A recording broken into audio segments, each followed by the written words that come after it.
안녕하십니까. 슬라브의 지제 가장 숭고한 히스테리 환자 시간이 돌아왔습니다. 오늘은 예외로서의 보편자 이 제목으로 한번 살펴보겠습니다.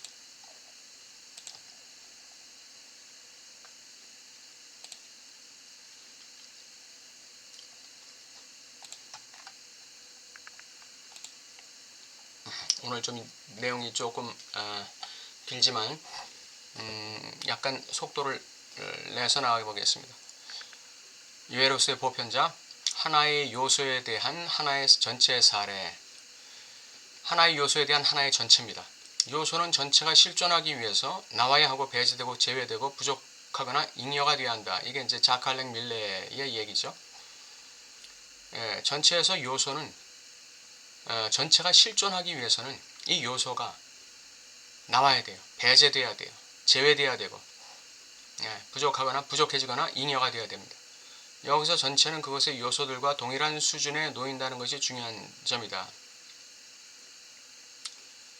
요소가 전체의 부분이 아니라는 것이죠.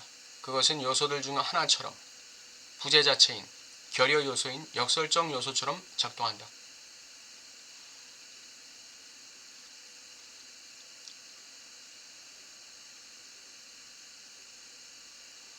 이 배제되고 제외되고 부족하거나 잉여가 되어야 되는 이 요소, 이것은 요소들 중에 하나처럼 작동하기도 해요. 근데 부재로서 작동해요. 결여 요소로서 작동합니다.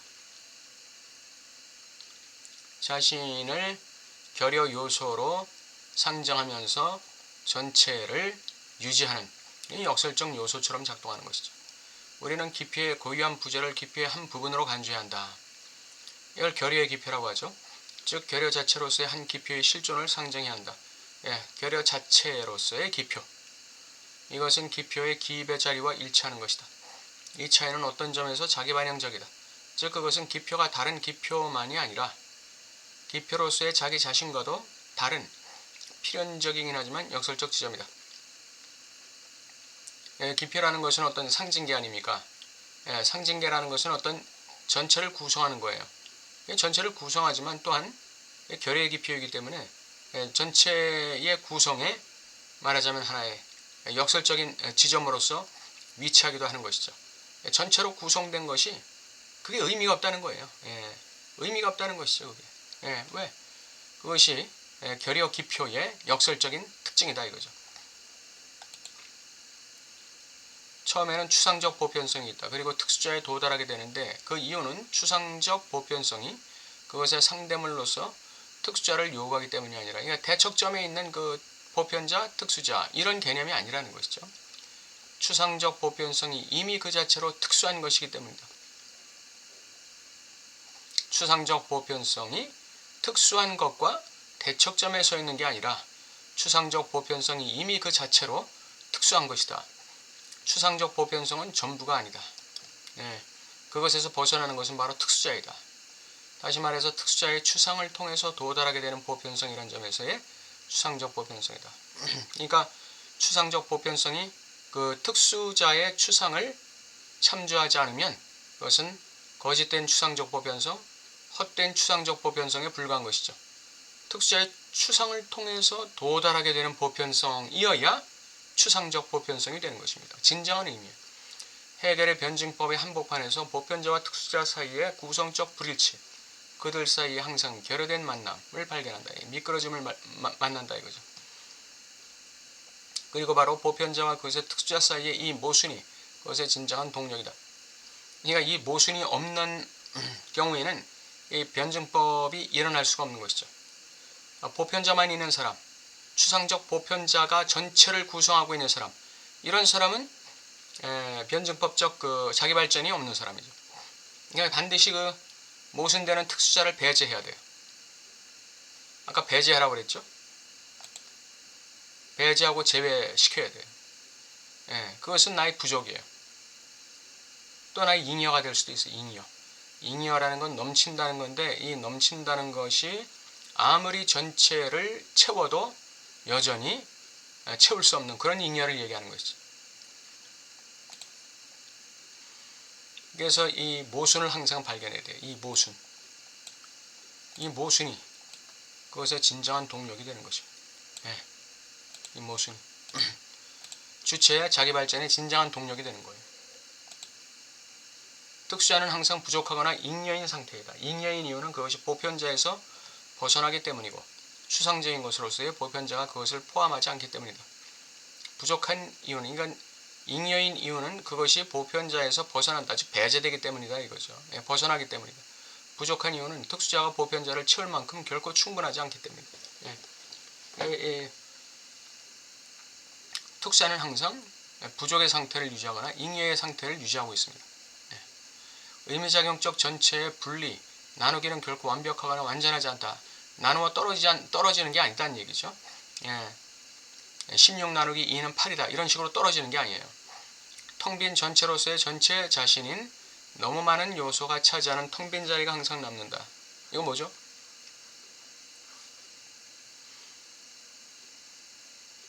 이게 미끄러짐입니다. 이게 잉여예요. 이게.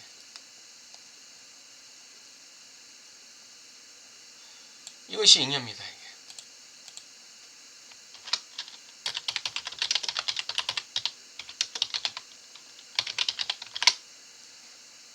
의미작용적 분류는 따라서 일반적 분류와는 차이가 난다. 거기서 우리는 족속의 일반적, 정상적 종들 옆에서 그런 족속을 대신하는 보완적 종 하나를 발견한다. 망당주의 족속에 대해서 공하주의 종이 발견되는 것이죠. 전체성, 즉 전체로서의 보편성은 그 보편성을 대신하는 보완적 특성 하나를 발견하는 거예요.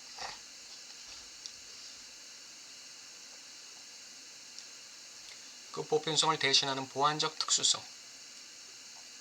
그러니까 이거는 그 전체로서의 보편성과 그 보완적 특수성이 그 대척점에 있는 게 아니라, 또는 보완적 특성 하나가 전체로서의 보편성의 하나의 부분이 아니라 그 전체로서의 보편성을 전복시키는 그 특성이죠.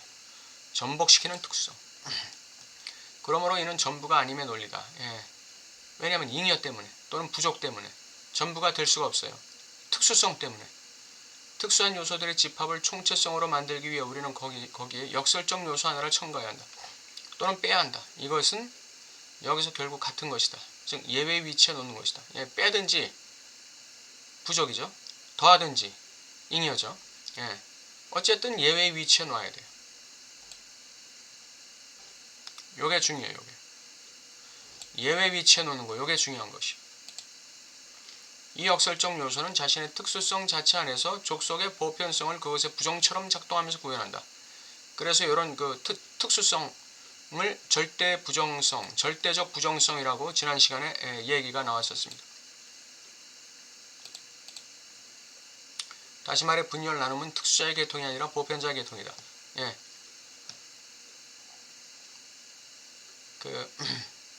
나눠지는 것은 특수자의 특징이 아니라 보편자의 특징이죠. 특수한 내용이 분열, 나눔, 특수한 차이를 보편성의 중립적 틀 안에 집어넣는다는 일반적 생각과는 반대로, 즉 특수한 내용을 갖다가 보편성의 틀 안에 집어넣어서 뭔가를 보완하고 뭔가를 채우고 그래서 전체로서의 보편성을 만든다는 그런 생각과는 반대로, 헤겔에게 있어서는 바로 보편자 자체가 그런 보편자를 구현하는 하나의 특수자의 빼기, 추상과 함께 구성된다. 보편자를 구현하는 특수자. 이게 중요하죠. 보편자는 그 자신 자체로서 자기 자신을 구현할 수 없어요.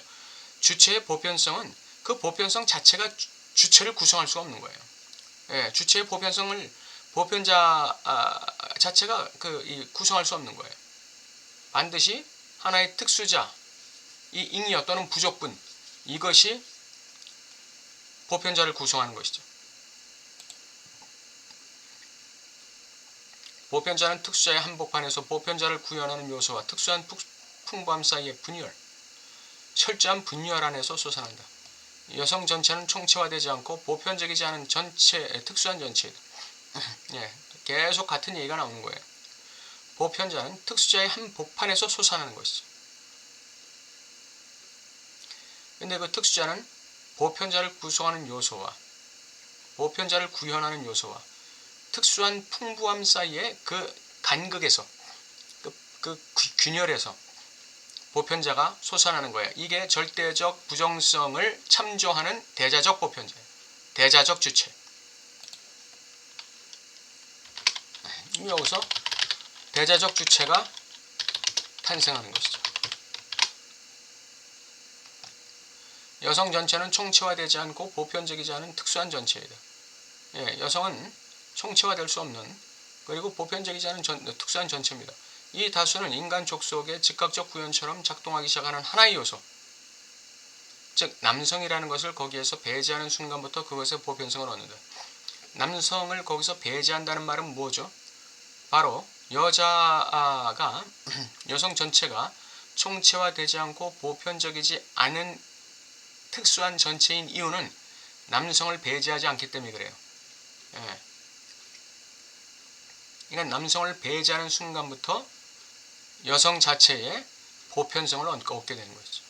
남성을 배제하지 않고는 여성은 자신의 보편성을 확보할 수가 없는 거예요. 이건 무슨 말입니까? 바로 여자는 남자를 참조하는 주체가 돼야 되고 남자는 여자를 참조하는 주체가 돼야 돼요. 그럴 때 변증법적 자기 발전이 일어나는 것이죠. 즉 남성은 분화되지 않은 여성의 집합의 분열 계기를 표상한다. 남성은 분화되지 않은 여성 집합의 분열 계기를 표상한다. 남성은 여성 집합을 분열시키는 계기를 표상하는 거예요. 반대로 여성은 남성 전체의 집합의 분열 계기를 표상하겠죠. 그의 특수한 여성 대립자 앞에서 보편성의 계기를 구현하면서 이런 차이는 족속의 중립적 보편성을 배경으로 한 특수한 차이로 축소되기는커녕 중립적 보편성을 배경으로 하는 어떤 특수한 차이로 축소되면 안 돼요. 이 보편성 자체를 구성하는 거예요. 이 특수자는 보편성 자체를 구성하는 거예요. 남성은 여성을 구현하는 것이죠. 남성은 여성을 구현하는 거예요.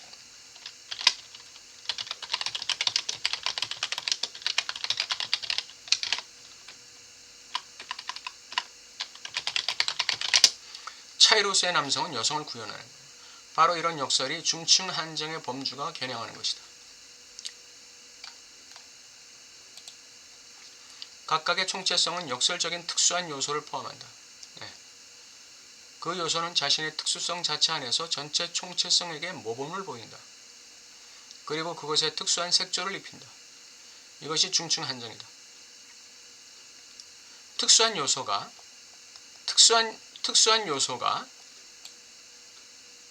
이 총체성으로부터 배제되면서 동시에 총체성에 색조를 입히는 거예요. 특수한 색조.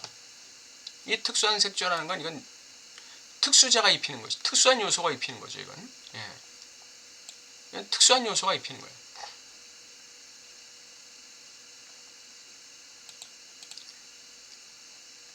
총체성이 입히는 게 아니라 특수자, 보편자가 아니라 특수자, 잉여가, 부족분이 그 보편성에다, 총체성에다가 특수한 색조를 입히는 거예요. 이게 중층 한정이에요. 중층 한정. 총체성, 보편성으로부터 배제되어 나온 특수자가 전체성, 전체성, 보편성에 자신의 특수한 색조를 입히는 거예요. 이게 역설이고 중층 한정. 즉 전부가 그것의 요소들 중 하나에 의해 한정되는 것이다. 요소들 중 하나라는 그 특수한 요소 하나에 의해서 전체가 전부가 다 중층 한정되는 거예요. 이 요소는 이게 이제 중층 한정이죠. 이 요소는 분류의 질서를 따라 종속된 역할 구조의 부분이지만 동시에 구조의 전부를 구성하는 하나의 역설적 특수자만을 종속된 역할만을 하는 것으로 여겨진다. 분류의 질서를 따라 종속된 역할만을 하는 것으로 여겨진다. 다시 말하면 구조의 부분이지만 동시에 구조의 전부를 구성하는 하나의 역설적 특수자. 그러니까 이게 중층 한정이에요. 구조의 부분이면서 동시에 전부를 구성하는 하나의 역설적 특수자. 중층 한정이에요. 이 역설이에요. 중층 한정이라는 거. 대립된 한정은 따라서 특수자의 영역 안에서 보편자가 자신과 만나는 지점이다. 대립된 한정이라는 거. 대척점에 있는 그 두 개가 아니라 특수자의 영역 안에서 보편자가 자신과 만나는 지점이에요. 대립된 한정. 이게 그 아까 이 뭐라고 그랬지? 이게 절대 부정수. 절대적 부정수. 이게 바로 잉여란 말이죠. 특수요소. 대립된 한정. 특수자의 영역 안에서 보편자가 자신과 만나는 지점이다. 전체론에서는 모든 특수한 내용이 전적인 총체성에 일시적이고 종속된 계기일 뿐이다. 헤겔의 전체론을 말하자면 자기참조적 전체론이다. 헤겔의 전체론이라는 것은 이 절대적 부정성을 참조하면서 자기 자신에게 다시금 이르는, 자신의 전체성을 다시금 확보하는 그러한 전체성이에요. 헤겔의 전체성. 헤겔의 전체성. 이것은 특수자 안에서의 자기 참조를 하는 그런 전체. 특수자를 배제하지 않고, 특수자를 참조하지 않고 그냥 자신의 보편성을 주장하고 전체성을 강조하는 그런 전체성이나 보편성은 그거는 거짓이에요. 그건 헤겔의 입장에서 볼 땐 그거는 허당인 것이죠. 헛된 거예요. 헛된 거. 헤겔에게 있어서는 전부는 항상 자기 자신의 부분이다. 전부는 항상 부분이다. 보편성은 항상 특수성이다. 전체성은 항상 부분성이다. 그것은 항상 자신의 고유한 요소들 중에 있다. 전체성이라는 것은 항상 자신의 고유한 요소 중에 있는 거예요. 전부라는 것은 항상 자신의 부분 안에 있는 거예요. 변증법적 진보는 따라서 분화되지 않은 최초의 총체성의 단순한 분화와는 아무 관계가 없다. 그런 총체성 안에서 진보는 점점 더 풍부해지는 구체적 한정들의 망의 한 가지치기일 뿐이다. 즉 그것의 메커니즘은 차라리 자신의 고유한 부분들에 항상 다시 덧붙여지는 전부의 메커니즘이다. 계속해서 채워지는 메커니즘이에요. 계속해서 고유한 부분들이 전체를 갖다가 보완해 나가는 그런 메커니즘이에요. 그런 거는 헤겔의 전체성과는 아무 상관이 없다는 것이죠. 오늘 여기까지 하도록 하겠습니다. 어떻게 그 보편성과 특수성 이해가 좀 되시는지 모르겠어요. 또 다음 시간에 뵙도록 하겠습니다. 감사합니다.